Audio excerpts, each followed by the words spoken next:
今回こちらに写っているのは箱庭技研さんから発売されているザ・ケースっていうね、硬質カードケース類です。これはチョコシールで、これが未開封パックとかプロモとかを入れるためのものなんですけれど、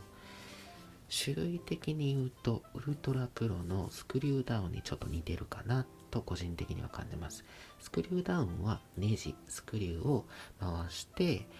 このねカードを間に挟んでっていう感じで使いますけれど、この箱庭技研さんのやつはですね、後ろ磁石になってます。磁石になってるので、2個以上使うとスタンドいらずの立位ができるようなね、2個以上、2つでもいけますし3つでもいけます。もちろんね、川島製作所さんから発売されてるね T スタンドとかウルトラプロから発売されてるスタンドもそうですし、スタンドを使っても別に普通にかけれるんですけれど、こういう風にかけて使うことはできるんですけれど、このように背面が磁石になっているので、磁気、スチールとかね、鉄の板とかでもそうですし、冷蔵庫でもそうですけれど、こういう風な鉄の板があったとしたら貼り付けることができるんですね。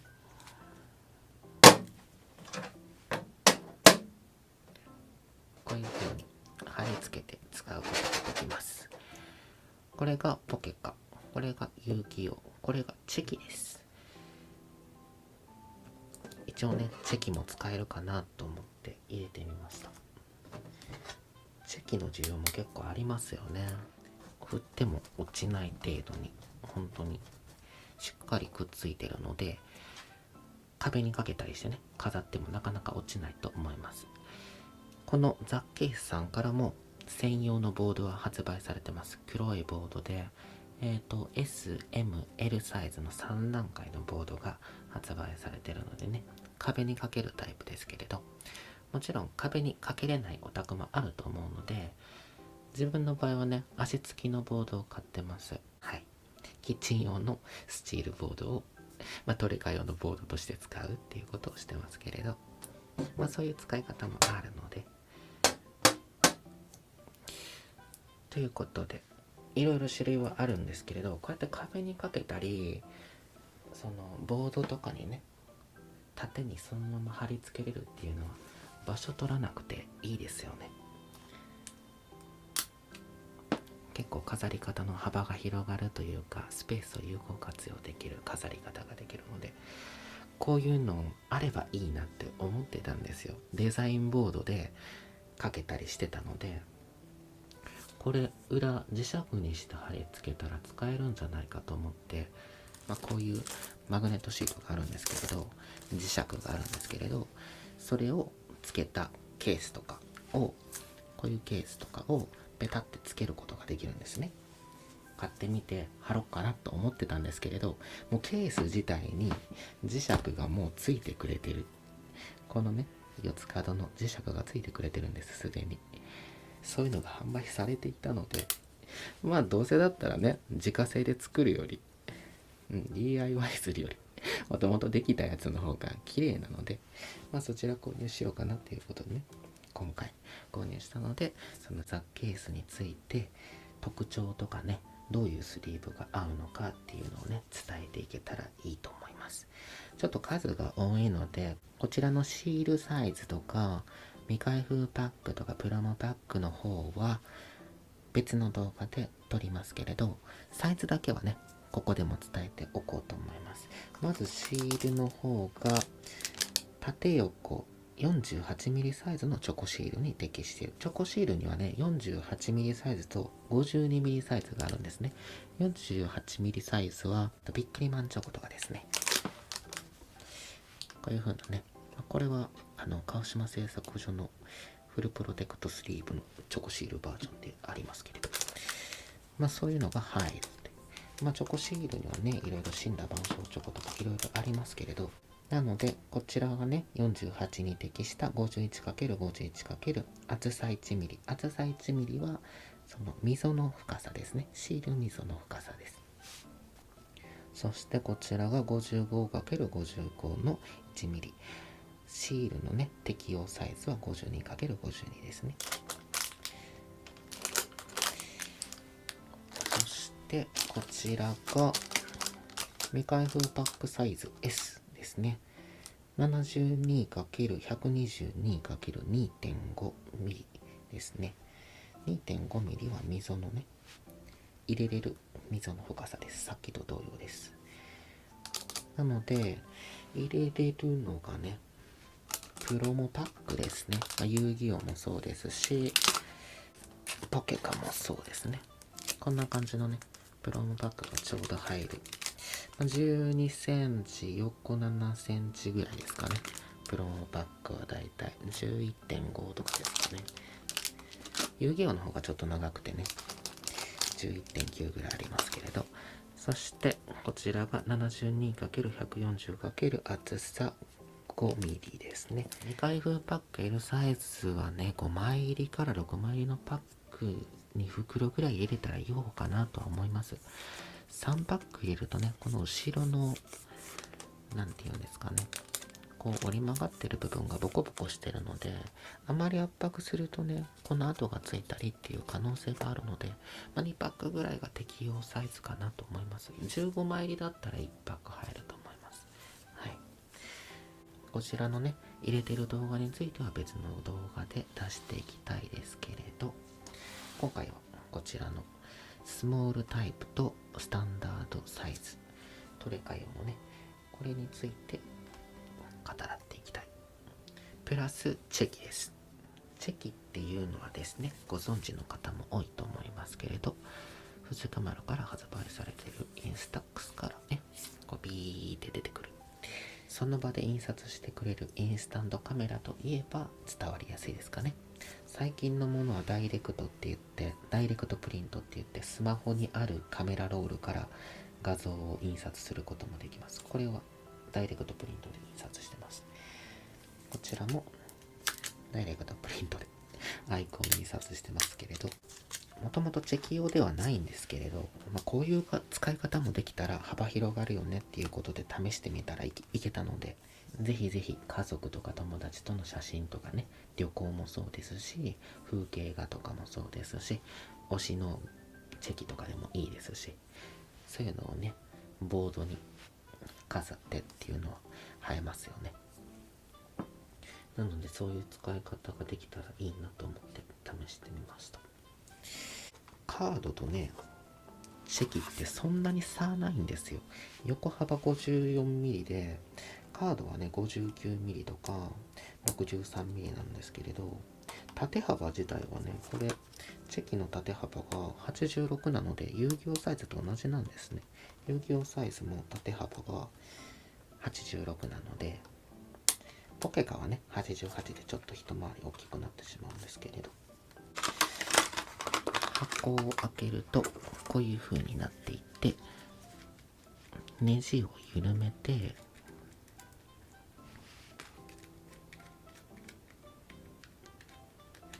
タイプ的にはね、ウルトラプロの中板入っているやつと同じ構造ですね。ただ挟むだけのやつと中板というかカードの枠が入っているやつね、2種類あるんですけれど、ウルトラプロにはこの中板が入ってるやつです。このカード枠のこの厚みが 2mm、1mm、2mm で計 5mm です。こちらの S サイズも 5mm です。これ中入ってないです。これに使ってるので。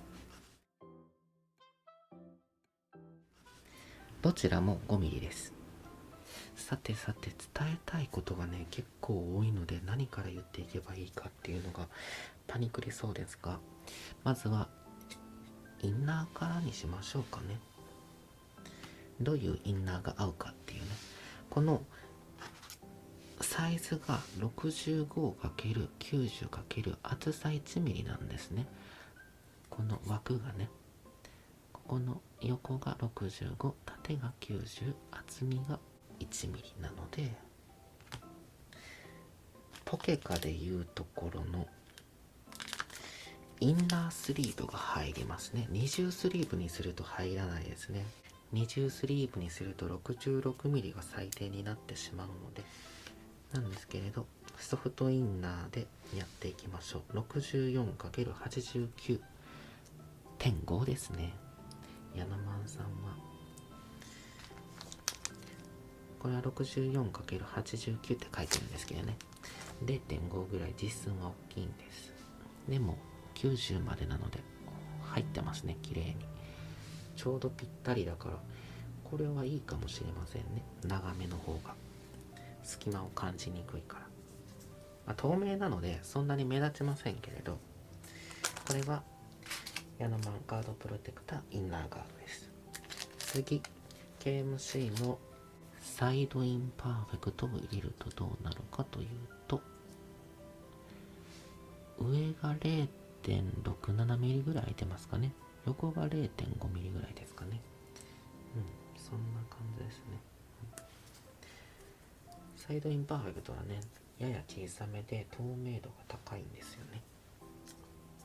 そういう特徴があるので、コレクション用とかには向いていると思います。次がトレカプロテクト横入れジャストですね。こちらはサイドインパーフェクトよりやや縦が大きいかな。本当に 0.1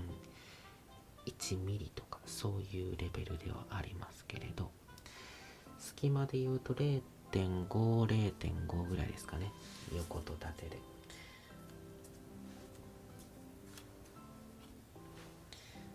次が角丸、言わずと知れたトケカの定番スリーブになりましたよね。 0.6 ぐらいですかね。縦が 0.6、 横が 0.5 ぐらいかな。そしてKMC さんのパーフェクトサイズ、こちらはね、先ほどのサイドイン横入れと違って縦入れです。コレクション用でやるんだったらね、縦入れの方が左右対称にはなりやすいんですけれど、だいたい 0.5 ぐらいですかね。 0.5 ぐらいですね。はい、そういうわけで一応全部入ります。なので 64×89mm のインナースリーブであれば、だいたい 0.5mm ぐらいの隙間を空けて収納することが可能です。ハードスリーブだとね、ハードの分厚みがあるので若干大きくなったりっていうのはあると思うんですけれど、ハードスリーブで言うとですね、さっきの KMC さんから発売されているパーフェクトハードっていうのがあるんですね。さっきのがパーフェクトサイズで、こっちパーフェクトハード。パッケージがよく似てるのでね、買い間違いがあるかもしれませんけれど、ハードの方は、厚みが 0.1mm です。インナーの方は 0.05mm です。なので厚みが違うので気をつけてください。パーフェクトハードにポケカが入るのかっていうと、実践はしないでほしいんですけれど、入りにくいです。とても63のカードに対して64のハードなので、なかなかね窮屈で入りにくいです。押せば入るんですけれど、この側面がね傷んでしまう可能性があるので、あんまりおすすめはしないです。なのでポケカにねこのハードタイプを重ねるのはおすすめはできないですけれど、結構ぴったりなんですね。上は 0.5 くらい空きますけれど、横がねほぼほぼフィットして 0.12 ぐらいなので、ザ・ケースに遊戯王サイズを入れるのであれば二重スリーブにして入れると綺麗に飾れるかなと思います。この枠ギリギリがハードタイプで、このカードギリギリのところがインナースリーブです。なのでね、結構余裕がありますよね。 1.5 ミリぐらいはあるのかな。だからプレイ用としては向かないです。プレイ用の二重スリーブとしては向かないですけれど、縁とスリーブ差があんまり目立たないので、コレクション用としての二重スリーブであればいいかなと思います。横幅64だとね、普通の遊戯王の公式スリーブが63だから1ミリ大きくなっちゃうので、さすがにプレイ用としてはね、スポスポすぎて使えないと思います。ブカブカすぎてね。そしてなんでこの枠組みがあるのにチェキが入ってるのっていうことに話を移していきますけれど、枠組みの中に入れるとすごく余りますよね。もう1センチぐらい余ってますよね。なんですけれど、この枠組み自体を使いません。使わずに蓋をね、下側のプレートと上側のプレートを合わせてスクリューダウンのようにして使います。これにネジをはめ込んで締めていく。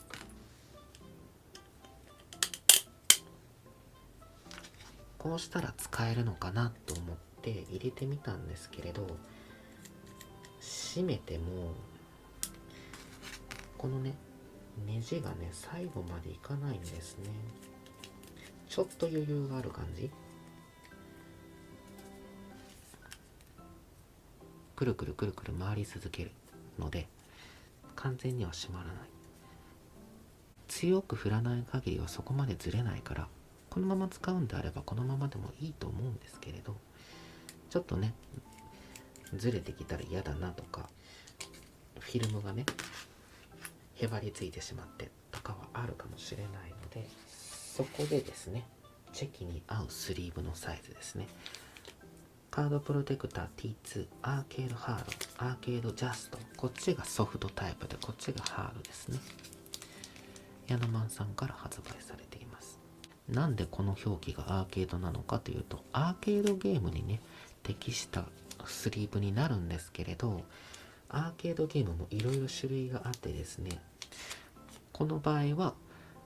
FGO アーケードとかのように 54×86mm に対応したスリーブです。他にもねいろいろあって、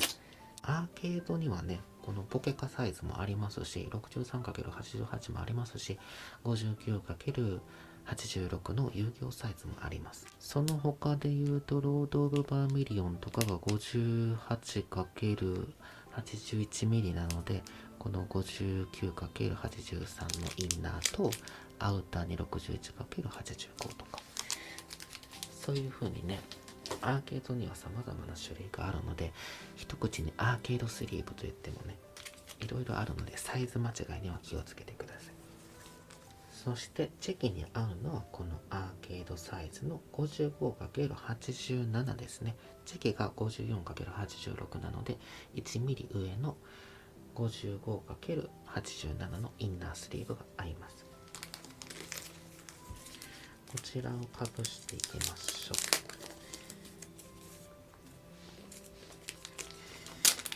カードタイプは 57×88mm ですね。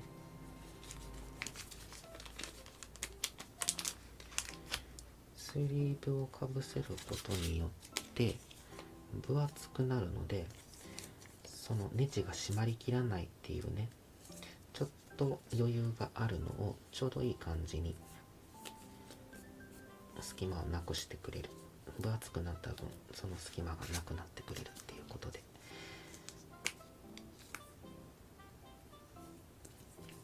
こういう風に二重スリーブにして使うとちょっと分厚くなるんです。だいたい中央になるように置いて締める、入れて挟むだけなんだけど、なかなか難しいよね。スクリューダウンもそうだけど、この S サイズとスタンダードサイズ、この外枠は同じです。うちのこの枠組みの大きさだけ違います。なのでこの枠だけ取り替えればスタンダードサイズからスモールサイズもいけますし、スモールサイズからスタンダードサイズに切り替えることもできます。枠だけも発売してました。トレカの場合、こういうね遊戯王とかポケカの場合は35ポイントが定番になってて、こちらもね39ポイントになってますけれど、だいたい同じ規格です。1インチが2.54センチなので、ミリに直すと 25.4。それの1000分の1です。1000分の1が1ポイントなので、0.0254 ミリですね。それかける39ポイントなので、かけると 0.9906 とかになるので、約1ミリになるっていう計算です。はい。パッケージにね、書いてるその35とか39が枠組みを指してるのか、入れれるカードの厚みを指してるのかっていうのがね、パッケージに書いてなかったりするので、ウルトラプロの方は35ポイントまでのカードを収納できるって書いてるので、カードの値なんですけれど、言及されてないね、マグホとかもあるので、その辺はね、だいたい1ミリの溝だったら大丈夫なんだなって思ってくれたらいいと思います。55ポイントとかになってきて 1.5 とかになってくると、湿気とかでカードが曲がったりとか反れたりっていうのがあるので、あんまりね溝が深すぎるのは良くないです。そのトレカの厚みに合わせた、スリーブの厚みに合わせた溝をね、調整してください。そしてね、 OPP ですね。合う OPP のサイズが、袋がね、これ平行差のクリスタルパックになりますけれど、この T はね、テープです。テープがついてるシリーズの 8×12 センチ。80mm×120mm ですね。テープ部分が 40mm です。それがちょうど合うんですけれど、これはね、ウルトラプロのマグホとかアルティメットガードのマグホにも合いますので、このネジ穴に合わせて穴を開けていますけれど、ハトメっていうね、お裁縫道具があるんですよ。穴を開けるための生地とかにね、布生地とかに穴を開けるものがありましてですね、そちらを使って穴を開けております。ハトメどこやったかな。ハトメの使い方はね、こうやって穴を開けたい部分にグリグリと当てると、こうやって開くんですね。言ってみれば穴開けのパンチみたいなもんですよね。これのスティック版みたいに思ってくれたらいいですかね。なのでこれで穴を開けていきました。そういうね、穴を開けるための工具もあるので、もしね、アクリルをあまり傷つけたくない、指紋をあまりつけたくないなっていう感じで使いたいのであれば、そういうのを使って穴を開けてみるのもいいかもしれませんね。穴を開ける時のポイントは、まずしっかり入れます。奥まで入れて、ここの中心ですね、穴の中心に、油性ペンとかでですね、点点点点ってやって、その点をなるべく中心、円の中心に描くようにして、その中心をさっきのハトメで開けるようにするっていう。ただちょっと難しいのはね、このテープ折り曲げたところも穴を開けないといけないので、6箇所ですね。1箇所、2箇所、3箇所の左右なので6箇所開ける必要があります。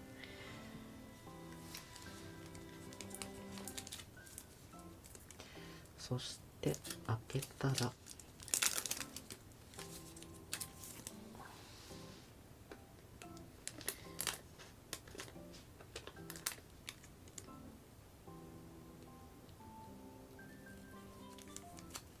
テープを閉めます。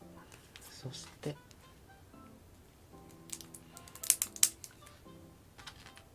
ネジを通していく。ネジはね、この OPP 袋を入れた時いいです。無理やり入れたら破けちゃうかもしれないので、こうやってちょっとくるくるって回しながらやる方が綺麗に入ってくれますね。どちらかという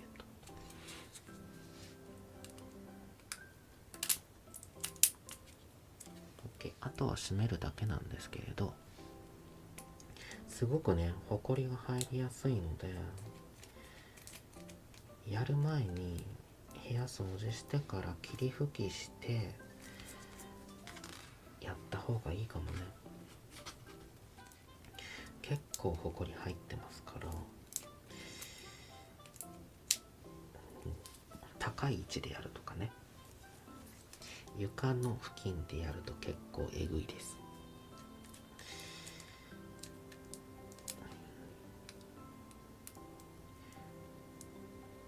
OPP 袋とか一回もう貼ってからやらないと閉めれないので、一度きりですよね。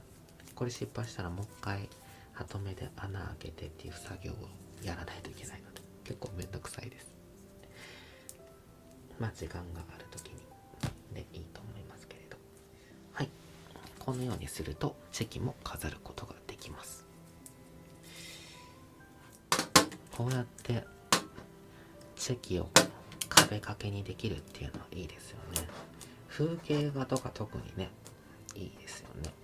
まあ、家族写真とか友達とかの写真とかでもいいですけど、逆さまにしても落ちないです。それぐらいのマグネットの強さはあるので、